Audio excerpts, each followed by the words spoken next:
గ్రంథములో నుంచి దేవుని యొక్క వాక్య భాగమును జ్ఞాపకం చేసుకుందాం. యెషయా గ్రంథం 57వ అధ్యాయము 15వ వచనము. Book of Isaiah chapter 57 versus 15. దయచేసి సండే స్కూల్ పిల్లలు ఎవరైనా ఉన్నట్లయితే సండే క్లాస్కి వెళ్ళాల్సిందిగా మనవి చేస్తున్నాను. ఇక్కడ ముందు చైర్లు ఉన్నాయమ్మా, వెనకాల ఇబ్బంది పడుతున్నారు, ఫ్రంట్లో చైర్లు ఉన్నాయి, దయచేసి గైడ్ చేయండి. నెక్స్ట్ టైం ఒక విషయాన్ని మనం చేద్దాం, ముందు వచ్చేటోళ్ళు ముందు చైర్లలోనే కూర్చోండి, లేటుకు వచ్చేటోళ్ళు వెనకాల కూర్చోవాలి. దయచేసి గమనించండి, మీకోసం రిజర్వేషన్లు ఏమి ఇక్కడ లేవు, ఆ విషయాన్ని గమనించండి. సో ఎవరు ముందు వస్తే ఆ చైర్లను వాళ్ళు ఆక్యుపై చేయండి. వెనకాల వచ్చినటోళ్ళు ఇబ్బందులు పడుతున్నారు. Thank you very much. Book of Isaiah 57th chapter 57వ అధ్యాయము 15వ వచనాన్ని చదువుకుందాం. మహాగణుడును మహోన్నతుడును పరిశుద్ధుడును నిత్య నివాసియు నైనవాడు ఇలాగు సెలవిచ్చుచున్నాడు, నేను మహోన్నతమైన స్థలములలో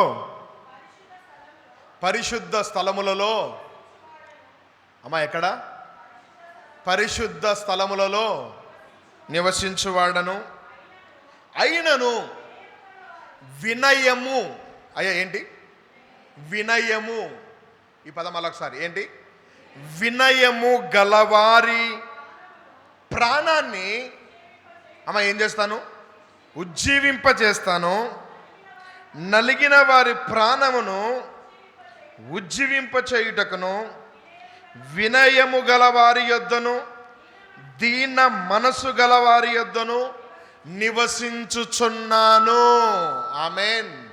ఎవరి దగ్గర దేవుడు నివసిస్తాడంటే నెంబర్ 1 రాయబడింది, పరిశుద్ధ స్థలాలలో నివసిస్తాడు.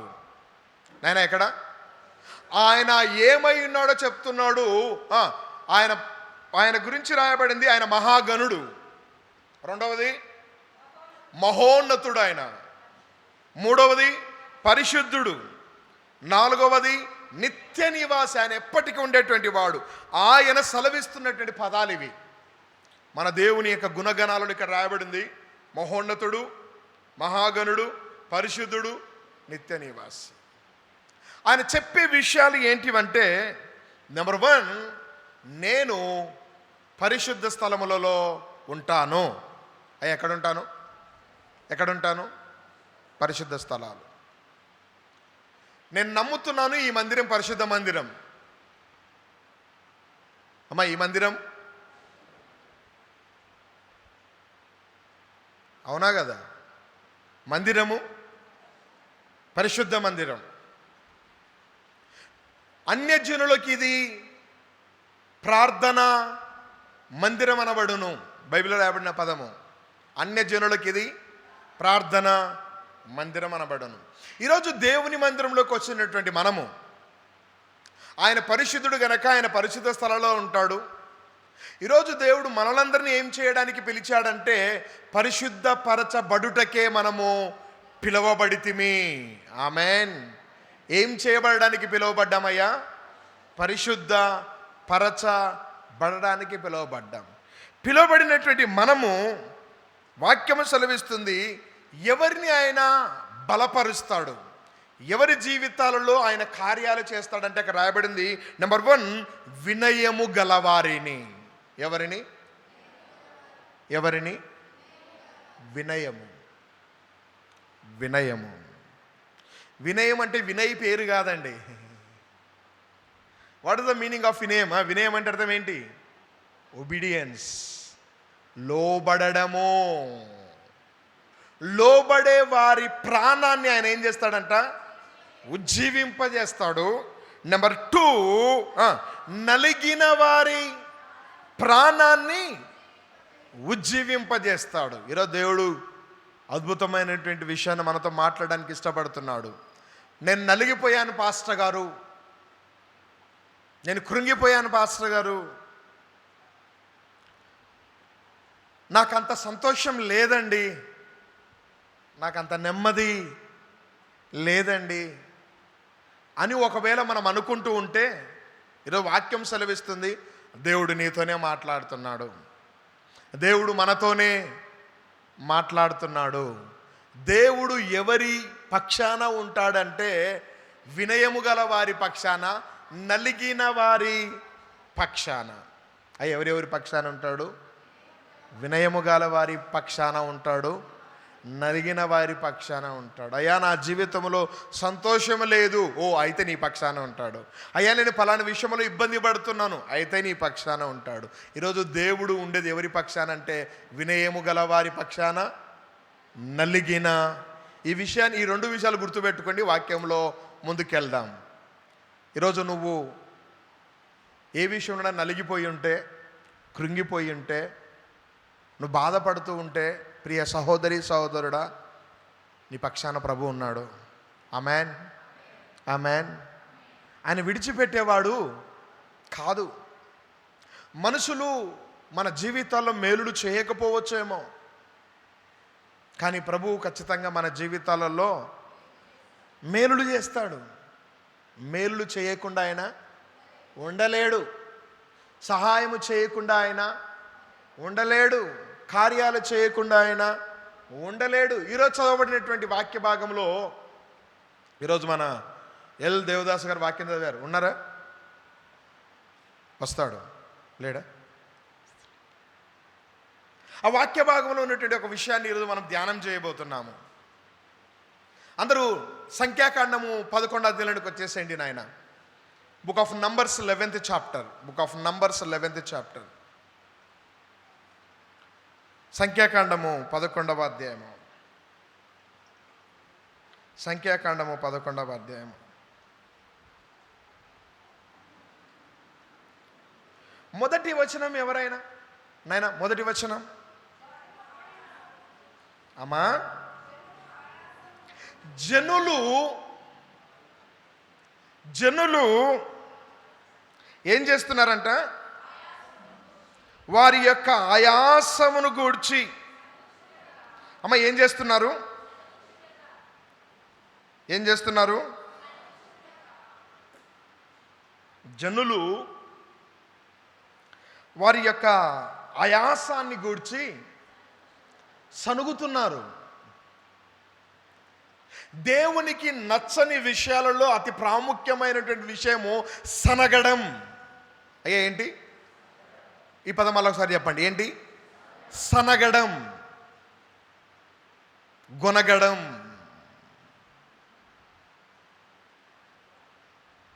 మొదటి కొరింథీ పత్రికలో అంటాడు, సనిగినందుకు జనాలు ఆకులు రాలినట్లు రాలిపోయారని వాక్యం సెలవిస్తుంది. ఈరోజు చింత ఉంది, ఇబ్బంది ఉంది, సమస్య ఉంది, అవమానాలు ఉన్నాయి. అయితే ఈరోజు మనం చేయాల్సిన పని ఏంటో తెలుసా? దేవుని పాదాల దగ్గరికి రావాలి. హల్లెలూయా. నీ చింత యావత్తు ఆయన మీద వేయండి. సనుగుతున్నారు. అది ఎవరికి వినబడింది? సనుగుతున్నది మేబీ జాన్ పాస్టర్కి వినబడకపోవచ్చు. మీ గురించి ఎవరైతే నెగిటివ్గా మాట్లాడుతున్నారో అది మీరు వినకపోతుండొచ్చు. బట్ దేవుడు ఈ విషయాన్ని వింటున్నాడు అనే విషయాన్ని గుర్తుపెట్టుకోండి. ఆమేన్. ఒక మనిషి లేనప్పుడు వాళ్ళ గురించి మనం ఎప్పుడు ఏం చేయొద్దు? సనగొద్దు. సనగొద్దు అంటే ఎప్పుడు ఇట్లా చేస్తుంది, అంతే పని కాదు అది.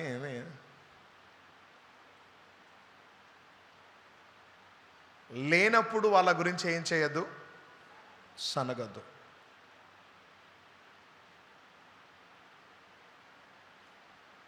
ఒకవేళ సనిగినామనుకోండి, దేవునికి అది ఎవరికి వినబడుతుందంటే ఆ పదము. మీకు ఈ వారంలో నాకు జరిగిన ఒక ఎగ్జాంపుల్ గుర్తు చేస్తాను. బాగా వర్షం పడుతుంది, రేకులో నుంచి కంటిన్యూగా దార కారుతుంది. కారుతుంటే నేను వీడియో తీసుకుంటే నిలబడ్డాను ఇట్లా. ఏదాన్ని నీళ్లు గారుతంటే రేకులలో నుంచి వీడియో తీసుకుంటే నిలబడి లోపట నాకు అనిపిస్తుంది, ఇంత పాత గుడిసెలో వచ్చి ఉండాల్సిన అవసరం ఏమొచ్చింది జాన్ పాస్టర్ నీకు? ఆ మాట నేను అనుకుంటుంటే దేవుడు అంటున్నాడు, బాధపడాకు. ఏం పడాకు? బాధపడాకు. దేవుడు మనం బాధపడుతూ చూస్తునేటోడు కాదు. మనం కృంగిపోతే ఆయన చూసేటోడు కాదు. ఇక్కడ రాయబడింది, జనులు ఆయాసమును గూర్చి సనుగుచుండగా ఎవరు విన్నారు? కింద వచ్చిన చదువుతల్లి, యెహోవా దాన్ని వినినప్పుడు ఆయన కోపము రగులుకుందంట. ఏం చేసినందుకు? సనిగినందుకు. ఏంటయ్యా వీళ్ళ సనుగుడుకు గల కారణం ఏంటి? వీళ్ళు ఇంతగా బాధపడడానికి గల కారణం ఏంటి? వాళ్ళు బాధపడుతుంటే మోసే సారు 2వ వచనంలో, జనులు మోసేకు మొరపెట్టగా మోసే యెహోవాను వేడుకొనినప్పుడు అగ్ని దేవుడు కార్యం చేయడం ప్రారంభించాడు. ఇక్కడ వాక్యంలో రాయబడినటువంటి విషయాన్ని నేను గుర్తు చేస్తున్నాను. చాలాసార్లు మన సనుగుడుకు, మన బాధపడడానికి గల కారణాలు ఆధ్యాత్మిక విషయాలు అయి ఉండవు, అవి శారీరక విషయాలు అయి ఉంటాయి. ఈ శారీరక విషయాలను మనము జయించడానికి మనకు చేతనైతే దేవుడు మన జీవితంలో గొప్ప మేలుడు చేయక మానడు. వాళ్ళందరూ ఏం చేస్తున్నారంటే, వాళ్ళు ఏడ్చినట్టుగా ఈ 11వ అధ్యాయంలో 3 సార్లు ఉంటుంది. అయ్యే ఏం చేయబడినట్టుగా?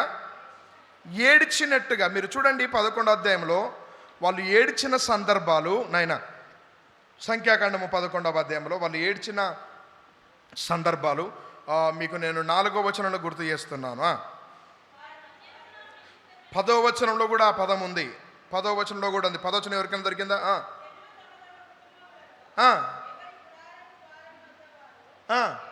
ఎవరి ఇంటి ముందు వాళ్ళు కూర్చొని ఏడుస్తున్నారంట.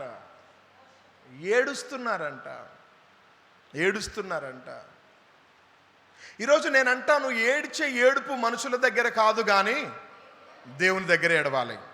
మనుషుల దగ్గర చేస్తే ఏమొస్తుంది? నీ ముందు అయ్యో పాపం అంటారు, నువ్వు వెనకెళ్ళిపోయినాక దానికి చక్కగైందిలే అంటారు మనల్ని. అయ్యా, మనల్ని ప్రజలు మెచ్చుకోరు. ఈరోజు మన కన్నీరు ఎవరికి కనబడాలంటే దేవునికి. మన వేదన ఎవరికి కనబడాలంటే దేవునికి. మన విజ్ఞాపన ఎవరికి చేరాలంటే దేవునికి. వీళ్ళు సనుగుతున్నారు, గొనుగుతున్నారు, ఏడుస్తున్నారు. అక్కడ ఒక్కరు కాదు, అక్కడ కింద వచనాలలో ఉంటుంది 6 లక్షల మంది ఉన్నారంట ప్రజెంట్ అక్కడ. ఎన్ని లక్షల మంది నాయన? ఎవరికైనా నెంబర్ దొరికిందా? 6 లక్షల మంది ఉన్నారు అనే నెంబర్ దొరికిందా 11వ అధ్యాయంలో? మీరు బైబిల్ చూస్తే కనబడుతుందా? 6 లక్షల మంది ఉన్నారనే నెంబరు. చదువు నాయన. అందుకు మోసే, నేను ఈ జనుల మధ్యలో ఉన్నాను. 21వ వచనంలో అమ్మ ఎన్ని లక్షల మంది? 6 లక్షల మంది ఉన్నారు. 6 లక్షల మంది కలిసి ఏమంటున్నారో తెలుసా? దీనంతటికి కారణము నువ్వే. దీనంతటికి కారణము మా నాన్న మేము ఆడ సద్యానం తిని బతుకుతామని చెప్పినాము. ఏడా? ఐగుప్తులో. నువ్వేమో పాలంటివి, తేనె అంటివి. అవి ఏమేమి? పాలంటివి, తేనె అంటివి. అరే ఆడిపోతే బ్రహ్మాండంగా ఉంటుంది, సూపర్గా ఉంటుంది అంటివి. వాడు ఫరోటోడు కొట్టినా పర్వాలేదు కానీ కనీసం ఒక పూటనైనా అన్నం పెట్టేటోడు. అంటే ఎన్నిసార్లు దేవుడు మన జీవితంలో కార్యాలు చేసినా మనం ఎప్పుడు చూడు ఎనుకున్నట్టువే తవ్వుకుంటుంటాం. అదే బాగుండే, ఆ పాత బతికే బాగుండే, ఆ పరిస్థితులే బాగుండే. No no no no no అయ్యా, శ్రేష్టమైనటివి పొందుకోవాలి అంటే ఇప్పుడు నువ్వు ఖచ్చితంగా వీటిని భరించాలి. ఆమేన్, ఆమేన్. మేలైనవి పొందుకోవాలంటే ఇప్పుడు నిందలు, అవమానాలు భరించాలి. శోధించబడిన మీదటనే సువర్ణము వలె మారతాం. ఆ విషయాన్ని ఎప్పటికీ మనము మర్చిపోవద్దు.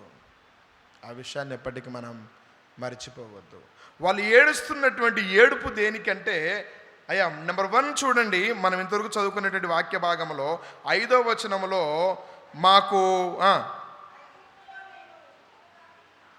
అమ్మ ఐగుప్తులో మేము తినిన ఏవి ఐటెం పేరు చెప్తున్నారు, ఏది మెను పేరు. ఇక్కడ మాంసమే లేదు. 4వ వచనంలో రాయబడి ఉంటుంది, ఏం లేదు. అయ్యా, తిండి కోసం ఎవరైనా దేవుణ్ణి కాదనుకుంటారా? బైబిల్లో తిండి కోసము దేవుణ్ణి కాదనుకునటానికి ఏం పేరు పెట్టబడిందంటే వ్యభిచారి. ఎవరో తెలుసా ఆయన? ఏశావు. Thank you brother. ఒక్క పూట కూటి కోసము జ్యేష్ఠత్వాన్ని పోగొట్టుకున్న ఏశావు లాంటి భ్రష్టుడు, ఏశావు లాంటి వ్యభిచారి ఉండునేమో, చూచుకోమని బైబిల్ సెలవిస్తుంది. దేవుని పని నిమిత్తము, దేవుని కార్యాలు జరుగు నిమిత్తము అయ్యా దేనికోసం వీళ్ళు సనుగుతున్నారు? మాకు మాంసమే పెడతలేరు. మనకు మాంసం పెట్టినా పెట్టకపోయినా ఇబ్బంది ఏమీ లేదు. అతి శ్రేష్టమైన వాక్యం ఉంది, అది చాలు. నెంబర్ 2, మాకు కర్బూజాలు లేవు. ఫ్రూట్స్ పేరు, మాకు కర్బూజాలు లేవు, దోసకాయలు లేవు, ఆకుకూరలు లేవు, ఉల్లిపాయలు లేవు. 5వ వచనంలో వెల్లుల్లి మాకు బాగా గుర్తుకొస్తున్నాయి. ఏంటివి? పాత విషయాలు బాగా గుర్తుకొస్తున్నాయి. నా మనసు ఈ మధ్య బాగా లాగుతుంది తెలుసా? దేని మీద? ఆ పాత జాగలకు బాగుండే, ఆ పాత బ్రతుకు బాగుండే, ఆ పాత తిరుగుళ్ళు బాగుండే.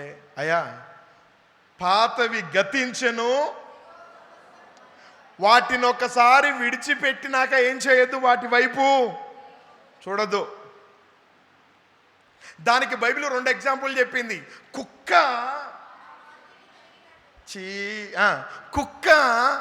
వాంతికి చేసుకొని మళ్ళా తింటుందంట. ఈరోజు మన క్రైస్తవులు కూడా అట్లే ఉన్నారు.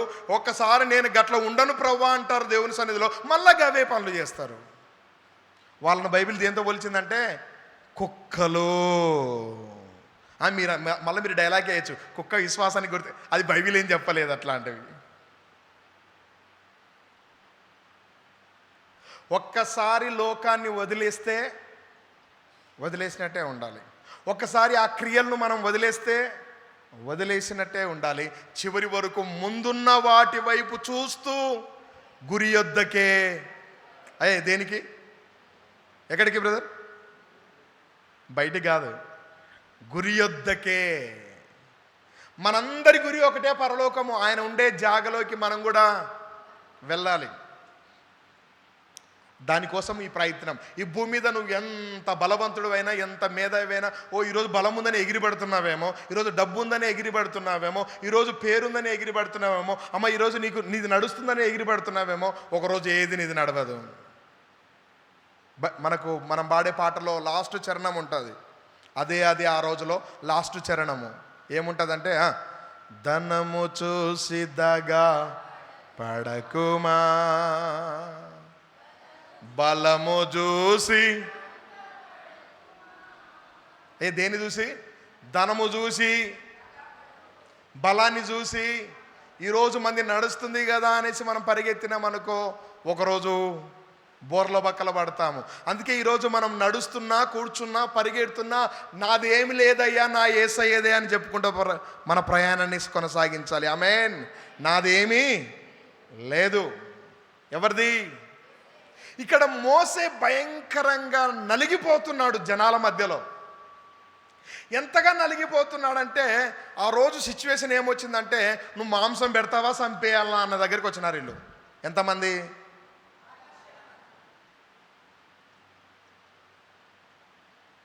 దేవుని దగ్గరికి వచ్చి ప్రార్థన చేస్తున్నాడు, ప్రభా వాళ్ళు మాంసం, ఈరోజు మనం ఇంకోటి ఏదో, ఒక్కొక్కరికి ఒక రకమైనటువంటి దానికి ఇదే అయిపోయి ఉంటాం. ప్రార్థన చేస్తుంటే దేవుడు అన్నాడు, మోసే పెట్టేద్దాం. దేన్ని? మాంసం. మోసే అంటున్నాడు దేవునితోటి, సార్ నీకు లెక్క తెలుసా? చర్చిలో 150 మంది 300 మంది పెట్టాలంటేనే ఎంత అవుతుందో తెలుసా? ఎన్ని కోళ్ళు కోయాలి, ఎన్ని మేకలు కోయాలి? ఇక్కడ జనాలు ఎంతమంది ఉన్నారయ్యా? 6,00,000 మంది. దేవుని దగ్గరికి వెళ్ళి మోసే అడిగితే దేవుడు అంటున్నాడు పెట్టేద్దామని చెప్పు. అయ్యా ఇంకొక హైలైట్ పదం ఉంటుంది, ఒక్కసారి పెట్టను నేను, ఎన్నిసార్లు పెడతానో తెలుసా? తిని వాళ్ళకి యాస్ట రావాలి. ఎంత యాస్ట రావాలంటే నాయన 19వ వచనం నుంచి ఎవరైనా 19వ వచనం. ఒక్కరోజు కాదు, 2 రోజులు కాదు అమ్మా, 5 రోజులు కాదు, 10 రోజులు కాదు, 40 దినాలు అమ్మా, 20 దినాలు కాదు. అయ్యా ఇప్పుడు కంటిన్యూగా మనము మాంసం తెచ్చుకొని ఒక 3 పూట్లు తిన్నామనుకో, ఒక రకమైన బేపులు వస్తాయి. అయ్యో కంటిన్యూగా 3 పూటలు తింటే తర్వాత అసలు ఇంకా దాని మీద అసలు ఆ వారంలో పోవాలని కూడా అనిపించదు. ఒక వారం ఒకసారి 2 సార్లు తింటేనే. దేవుడు ఎంత విరక్తి చెందినంటే వీళ్ళకు ఇంకా మాంసం అంటే వద్దనేటట్టు చేయాలి. మోసే ఏమంటే వద్దు, అయ్యా మాకు మాంసాలు వద్దయ్యా అనేటట్టు చేయాలి. ఏం చేద్దాం? ఒక్కరోజు నేను మాంసం పెట్టాను సార్, ఒక్కరోజు పక్కన పెట్టు. 6,00,000 మంది అక్కడ నంబరింగ్ ఉంటుంది. దేవుడు ఆ పదం అన్నప్పుడు 22వ వచనం ఆయన వారిని తృప్తిగా తినన్నట్లు గొర్రెలను పశువులను సంపాలన సముద్రంలో ఉన్న చేపలన్నిటినీ పట్టుకరావాలన్నా అయ్యా ఇప్పుడు నాకు చేత కాదు. అయ్యా ఎన్ని లక్షల మంది? ఏం కావాలంటే 6,00,000 మందికి అమ్మా ఏం కావాలా? దేవుడు అన్నాడు వీళ్ళు మళ్ళా అడగకుండా పెట్టేద్దాం. ఎట్లా పెడదామంటే బ్రదర్ మాంసం వద్దు అయ్య గారు, అస్సలు మాంసం జోలికి వద్దు మనం అనే తట్టు చేయాలి. యాస్ట రావాల వాళ్ళకు, తిని తిని తిని ఇంకా వద్దయ్యా. అంత బాగుంది కానీ సార్ ఒక్కొక్కడు 1 కిలో వేసుకొని తిన్నా కూడా అయ్యా అప్పటోళ్ళు బాగా గట్టిగానే తింటారు. ఒక్కొక్కరు 1 కిలో తిన్నా 6,00,000 కిలోలు కావాలి. అయ్యా ఎన్ని కిలోలు? 6,00,000. కొంచెం డీప్ ఫ్రై కానీ చేసినారనుకో 2 కిలోలు కూడా పట్టిస్తారు.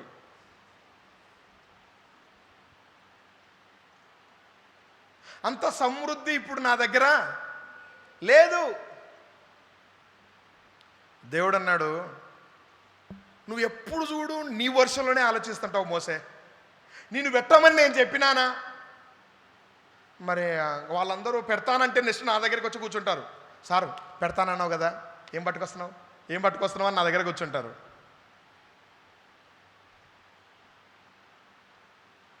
మనం పెడతామని స్కిప్ చేసినట్టు వాళ్ళు చేస్తే అసలు నడవదాడా?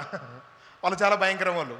అయితే ఇప్పుడు పరిస్థితి ఎట్లా ఉందంటే ఖచ్చితంగా నువ్వు పెట్టు అనే మాట అన్నప్పుడు మోసే జనాలకు చెప్పడానికి ధైర్యం చాలట్లేదు. ఎందుకంటే 1 కాదు 2 కాదు 6,00,000 మంది, ధైర్యం చాలట్లేదు.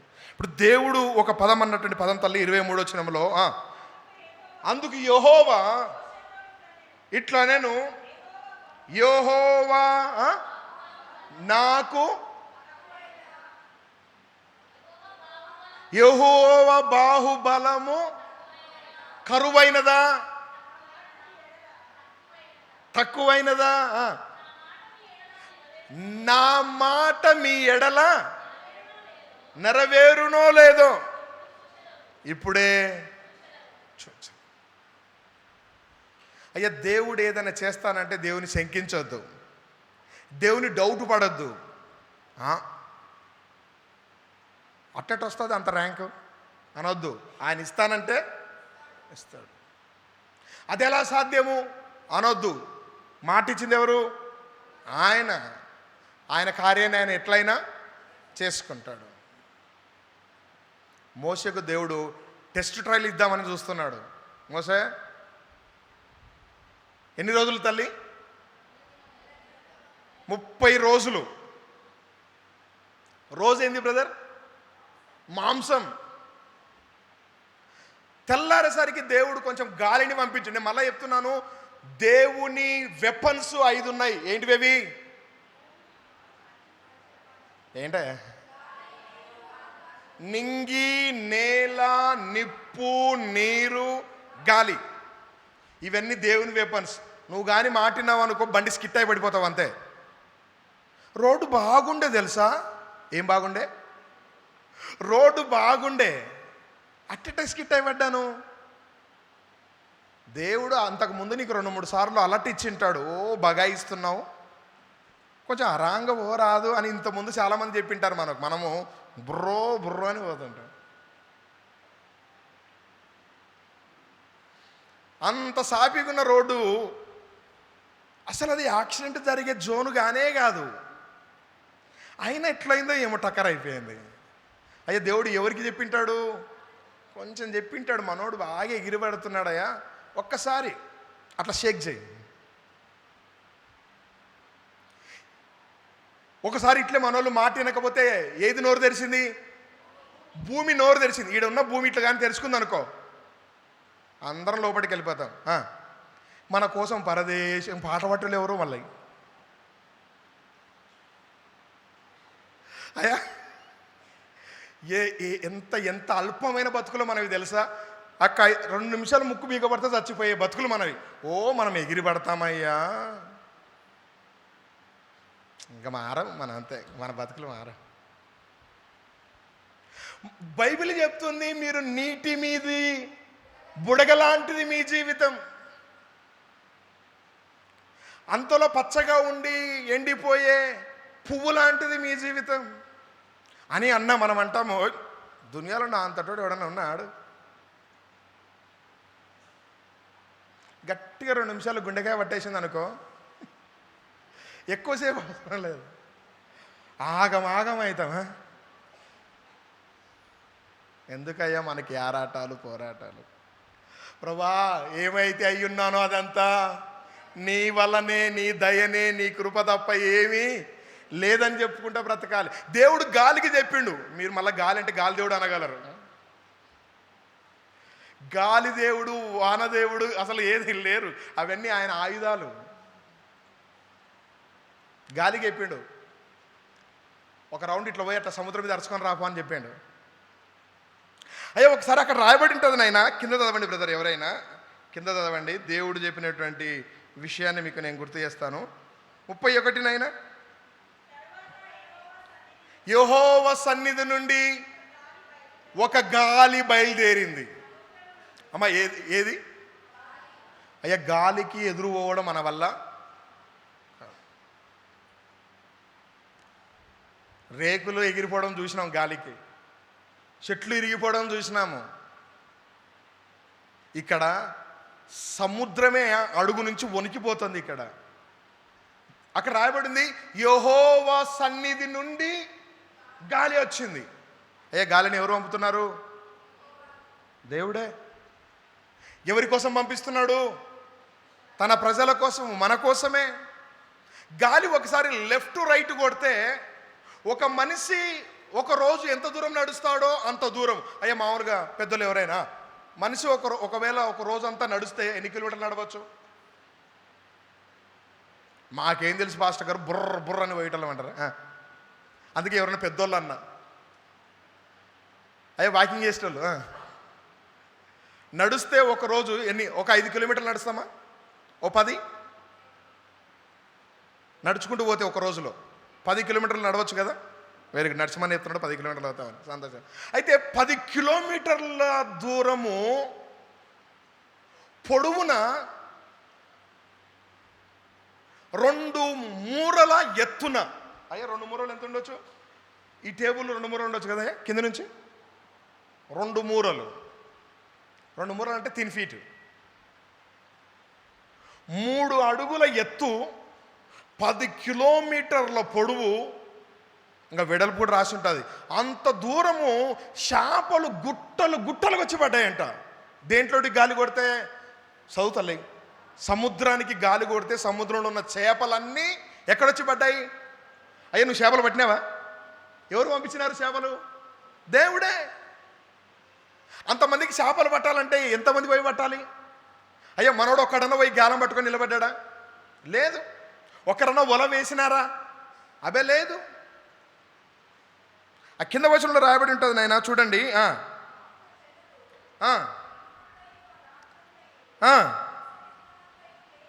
ఆ.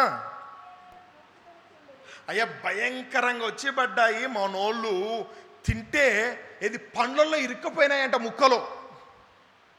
అయ్యా ముక్కలు ఏడిరుక్కపోయినాయి అమ్మా, ఏడిరుక్కపోయినాయి మాంసాలు పండ్లలో ఇరుక్కుంటే ఇట్లా ఇదిగో టూత్ పీకులు తీసుకొని ఇట్టిట్ట అనుకుంటూ, మరి అప్పుడు టూత్ పీకులు ఉన్నాయో లేవో నాకు తెలియదు, మొత్తానికి పండ్లలో ఉన్నటువంటి ముక్కలు అనుకుంటూ మోసే సార్ వచ్చి అన్నాడంట, అయ్యా దేవుడు ఎంత గొప్ప సాయం చేసిండు అయ్యా అని. అంటే వీళ్ళు ఇట్లా అనుకుంటూ చేసిన వాళ్ళే పెద్ద ఆయన గాక.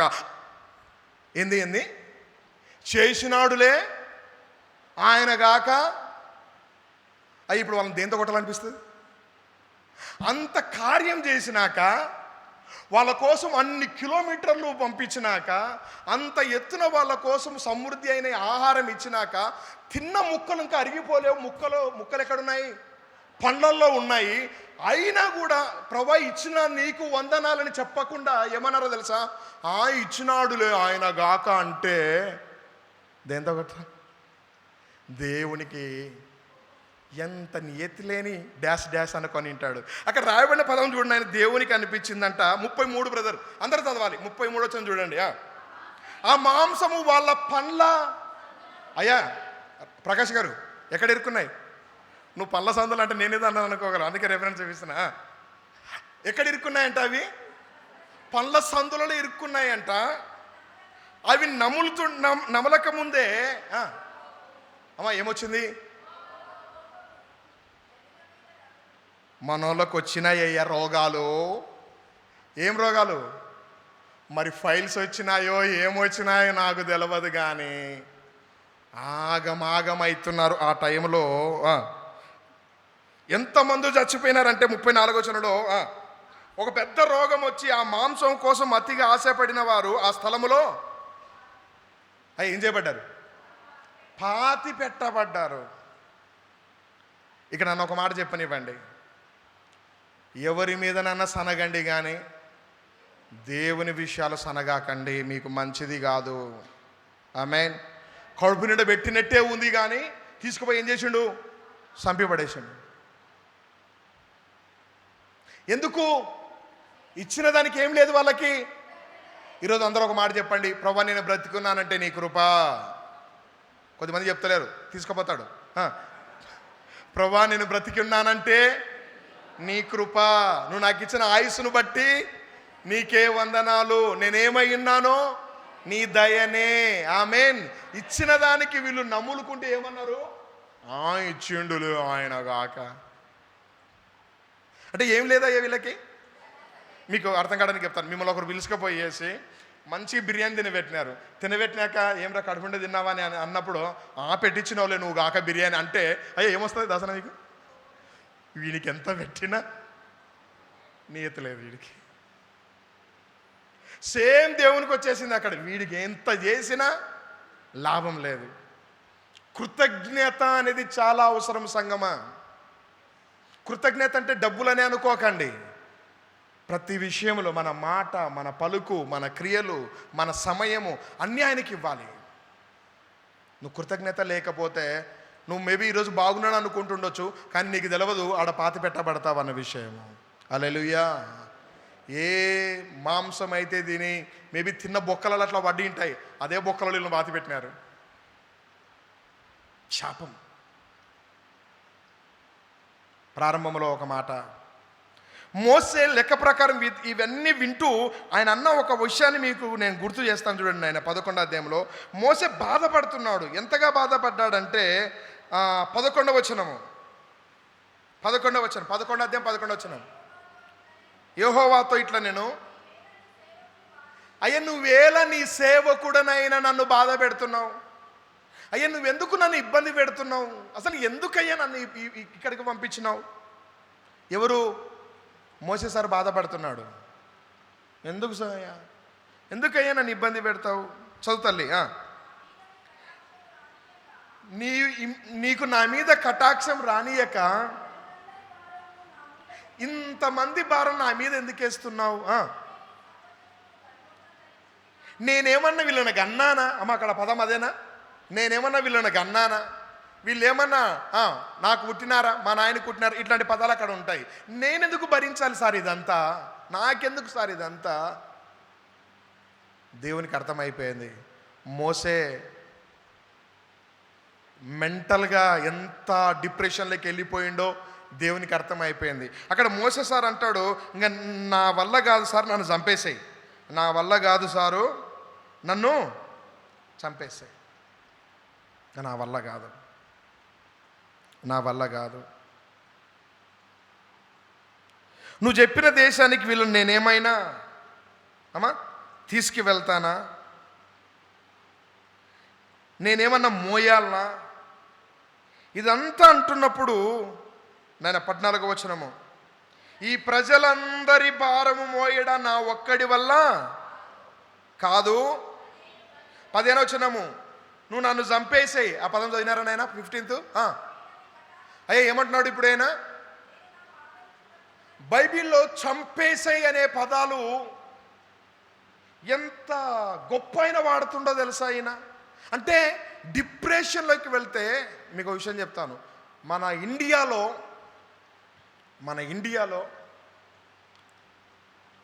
దాదాపు 2 లక్షలకు పైగా సంపాదించేటువంటి ఎంప్లాయీస్ ఉన్నటువంటి సిటీ ఏదన్నా ఉందంటే బెంగళూరు. అతి ఎక్కువగా శాలరీ తీసుకునేటువంటి ఎంప్లాయీస్ ఎక్కడ ఉంటారంటే బెంగళూరులో ఉంటారు. కానీ అతి ఎక్కువగా సూసైడ్ చేసుకునేటువంటి జనాలు ఎక్కడ ఉంటారంటే బెంగళూరులోనే ఉంటారు. ఎక్కడ?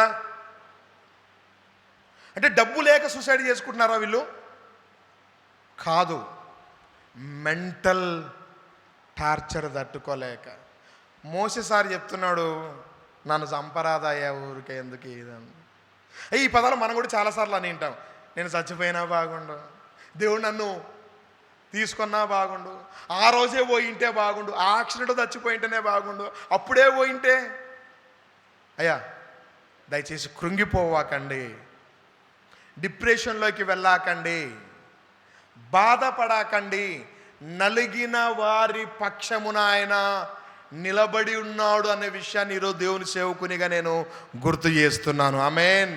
దేవుడు వినయము గల వారి యొద్ద ఉన్నాడు, నలిగిన హృదయము గల వారి యొద్ద ఉన్నాడు. విరిగి నలిగిన హృదయమే దేవునికి ఇష్టమైన బలి. హల్లెలూయా. ఈరోజు ప్రభు పాదాల దగ్గరికి వచ్చిన మనము ఏ విషయాలైతే నలిగిపోయామో, ఏ విషయాలైతే కృంగిపోయావో, ఈరోజు సహోదరి సహోదరుడా నీ భారము యేసు మీద మోపు. వాక్యం సెలవిస్తుంది, ప్రయాసపడి సమస్త జనులారా నేను మీకు విశ్రాంతినిస్తాను. సబ్జెక్టు చాలా పెద్దగది. నేను చివరికి ఒక మాట చెప్పి ముందుకెళ్తాను.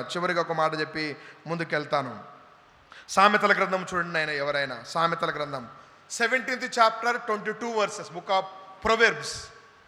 సామెతల గ్రంథము 17వ అధ్యాయము 22వ వచనము.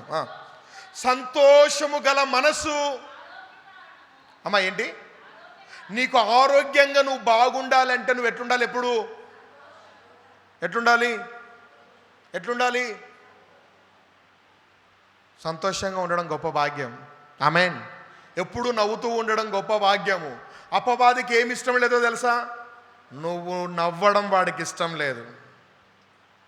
నేను ఎప్పుడు టార్చర్ పెడుతుండాలా, నువ్వెప్పుడు బాధపడుతుండాలా, నువ్వెప్పుడు ముఖం ముడుచుకొని ఉండాలా, నువ్వెప్పుడు చింతపడుతుండాలా.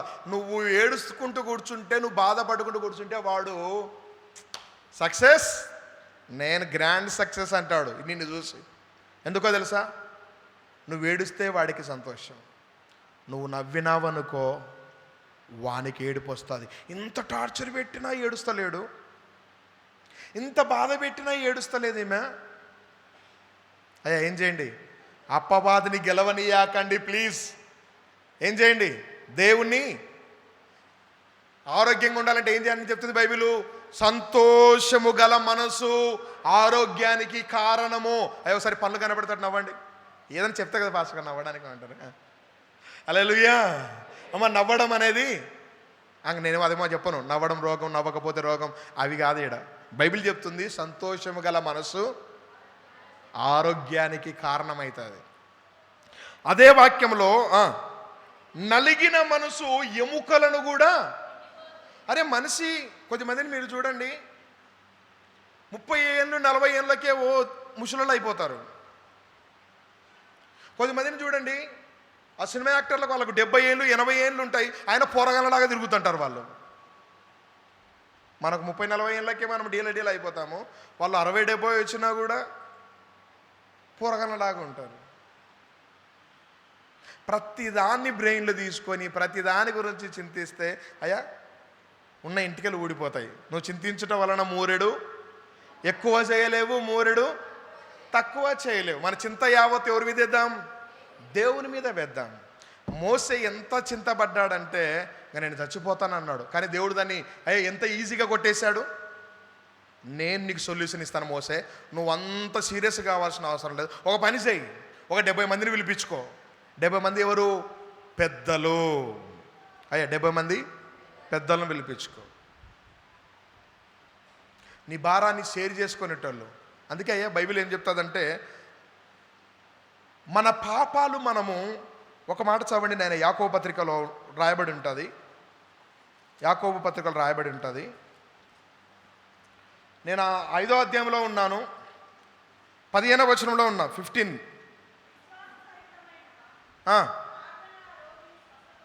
ప్రభువు అతని లేపును, అతని పాపములు చేసిన వాడైతే పాపక్షమాపణ. మీ పాపాలు ఒకనితోనొకడు ఒప్పుకొనుడి. మీరు ఏదైనా భారం ఉంటే ఇతరులతోటి షేర్ చేసుకోండి. ఇతరులతో షేర్ చేసుకుంటే మళ్ళీ బ్లాక్మెయిల్ చేస్తారు, అదో మళ్ళీ వేసాం. ఎవరికి ఏ సీక్రెట్లు చెప్పడానికి లేదు. ఈరోజు మన అని చెప్పుకుంటే రేపొద్దున ఉల్టా ఎవరితో చెప్పుకోవచ్చు? ఆమేన్, ఆమేన్. మన విషయాలు ఎవరితో చెప్పుకోవాలి? మన భారము తగ్గిపోనట్లు మన విషయాలు. ఇక్కడ మోస ఒక్కడు భరించలేకపోతున్నాడని దేవునికి అర్థమై 70 మందిని ఏర్పాటు చేశాడు. 6 లక్షల మంది డివైడెడ్ బై 70. ఒక్కొక్కరికి ఎంతమంది వస్తారు? అంత టైం లేదంటారా? 6 లక్షలు డివైడెడ్ బై 70. దేవుడు వీళ్ళ భారాలను ఏం చేశాడంటే తగ్గించేసి ఒక్కొక్కరికి 8,571 మంది షేర్ అవుతున్నారు. ఓకే, సో దేవుడు ఏం చేశాడంటే ఒక్కడి భారాన్ని తగ్గించేసి, ఈరోజు మన భారమును ప్రభు మీద మోపుదాము. నలిగి మనసున గలవారిని దేవుడు వారి పక్షాన ఉంటాడు. ఆయన గురించి రాయబడిన పదాలను ఆయన మరలా స్టార్టింగ్లో, ఆయన మహాగణుడు, మహోన్నతుడు, పరిశుద్ధ స్థలములో నివాసం చేస్తాడు. ఆయన ఎవరికి సమీపంగా ఉంటాడు? వినయము. దేవునికి లోబడండి. ప్రభా, నేను చింతించడం వలన ఏమి, ఇదిగో నీ కప్ప చెప్పుకుంటున్నాను. నలిగిన హృదయం గల వారి పక్షాన ఆయన ఉంటాడు. ఈరోజు దేవుడు మన పక్షాన ఉన్నాడు. నీ చింత యావత్ ఆయన మీద వేయి. ఖచ్చితంగా దేవుడు మన జీవితాల్లో గొప్ప కార్యాలు జరిగిస్తాడు. లేచి నిలబడదాం. అలాంటి కృప దేవుడు మనందరికీ దయచేయును గాక. ఆమేన్. ప్రార్థన. మహాగణుడా, పరిశుద్ధుడా, మీకు వందనాలు. ఈరోజునైనా మా డిప్రెషన్లను బట్టి, మేము చింతించడాన్ని బట్టి, మేము బాధపడడాన్ని బట్టి మా ఆరోగ్యము పాడైతుంది అనే విషయాన్ని మీరు గుర్తు చేశారు. నలిగిన మనసు ఎముకలను ఎండిపోజేస్తుందన్నావు. సంతోషము గల మనస్సు ఆరోగ్యానికి కారణమవుతుందని తెలిసావు. మేమందరము ప్రభునందు ఆనందించుడి, మరలా చెప్పుదును ప్రభునందు ఆనందించుడి అన్నావు. నీలో ఆనందించు సాగిపోటకు కృప చూపుమని విన్న వాక్యాన్ని నీరు కట్టి ఫలింపచేసి మా అందరి జీవితాలలో మీ చిత్తమును నెరవేర్చి మహిమ పొందుకోమని యేసు నామమున అడిగి వేడుకొనుచున్నాము తండ్రి. ఆమేన్. మన తండ్రి యొక్క ప్రేమ, కుమారుని యొక్క కృప, పరిశుద్ధాత్మ దేవుని యొక్క సన్నిధి, త్రియేక దేవుని యొక్క సహవాసము కూడిన మనకును మన కుటుంబాలకు దేవుని ఆత్మ ఇప్పుడు ఎల్లప్పుడూ సదాకాలం తోడై ఉండి నడిపించును గాక. ఆమేన్.